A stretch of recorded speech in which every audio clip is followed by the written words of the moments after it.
राजू, सुमन और उनकी बेटी अनाया एक गांव में रहते थे। एक दिन उन्हें जरूरी काम से दूसरे गांव जाना था, जो एक बड़े जंगल के पार था। गांव वालों ने कई बार बताया था कि उस जंगल से रात को मत गुजरना, वहां भूतों का सया है। लेकिन काम लंबा हो गया और जब वो जंगल पहुंचते हैं तो अंधेरा हो चुका होता है। जंगल में घुसते ही सब कुछ अलग सा लगने लगता है। पेड़ की शाखाएं हवा से नहीं बल्कि जैसे खुद ही हिल रही हो। हर तरफ अजीब सी खुशबू और सदी हुई गान का मिश्रण होता है। अनाया कहती है, मम्मी मुझे डर लग रहा है।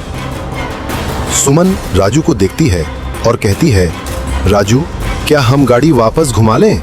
राजू कहता है, रात हो गई है, वापस जाएंगे तो और देर हो जाएगी, सीधा निकलते हैं।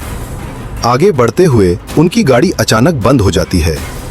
राजू गाड़ी से उतरकर देखता है मगर कोई कमी नहीं दिखती।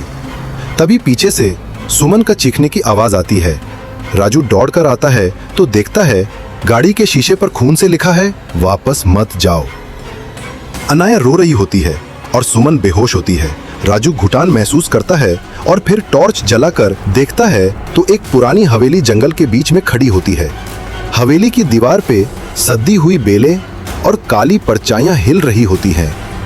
अनाया का कान से खून तापकने लगता है और वो धीरे से बोलती है, पापा, मम्मी, कोई बुला रहा है। राजू उसे उठाकर भागता है और हवेली से दूर निकालने की कोशिश करता है, लेकिन हर बार घूमकर वही हवेली के सामने आता है। हवेली का दरवाजा खुलता है और एक औरत दिखाई देती है जिसका शरीर आधा जल चुका होता है। उसकी आंखें लाल अंगार की तरह चमक रही होती हैं। वो कहती है, मैंने तुम्हें कहा था कभी यहाँ मत आना। तभी सुमन की आंखें खुलती हैं और वो बोलती है, राजू ये जगह श्रापित है, यहाँ से कोई बच नहीं सकता। परछाई का हाथ बढ़ता है और सुमन को पकड़ के अंदर खींच लेती है। राजू चीखता है और सुमन को खींचने की कोशिश करता है, लेकिन अंधेरों में उसका हाथ खून से भर जाता है और सुमन गायब हो जाती है। अनाया जोर जोर से चिल्लाती है, मम्मी मम्मी। हवेली से और आवाजें आने लगती हैं। कोई रोता है, कोई हंसा रहा है और हवेली की दीवारों से खून तापकने लगता है। राजू अनाया को गॉड में लेकर भागता है। जंगल और गहरा होता जाता है। पेड़ के पट्टों से ऐसे लगता है जैसे उनमें से लाश की बू आ रही हो। एक जगह पहुंचकर अनाया बोलती है, पापा मम्मी वही है। राजू देखता है तो एक पेड़ के नीचे सुमन खड़ी होती है, लेकिन उसका चेहरा काला पड़ चुका होता है। गले में रस्सी का निशान होता है और आंखें सफेद हो गई होती हैं। वो बोलती है, राजू हमें यही रहना होगा, ये हमारा घर बन गया है। राजू पीछे हटने लगता है मगर पेड़ की जड़ उसके पैर पकड़ लेती है। तभी अनेक छोटी परछाइयां पेड़ों से निकलकर राजू के आसपास मंडल बना लेती हैं। अनाया जोर से चीखती है और एकदम से बेहोश हो जाती है। राजू घुटान महसूस करता है और उसके कान में आवाजें गूंजती हैं, तुम नहीं बच सकते, तुम सब हमारे हो गए।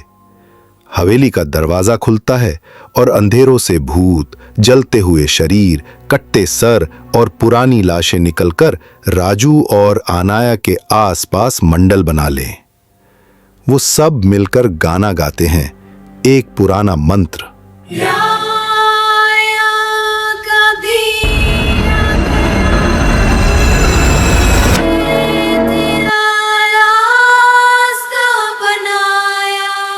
राजू की सांसें रुकने लगती हैं। हवेली से वो औरत निकलकर उसके सामने खड़ी हो जाती है और कहती है, तुम सब अब हमारे हो चुके हो। और तभी एक तेज हवा चलती है, सब कुछ अंधेरा हो जाता है। गांव वाले कहते हैं, उस दिन के बाद से कभी राजू, सुमन और अनाया को वापस नहीं देखा गया। रात को जंगल से गुजारते वक्त कभी कभी एक छोटी बच्ची की आवाज सुनाई देती है, पापा मम्मी घर ले चलो। और हवेली के दरवाजों से खून टपकता रहता।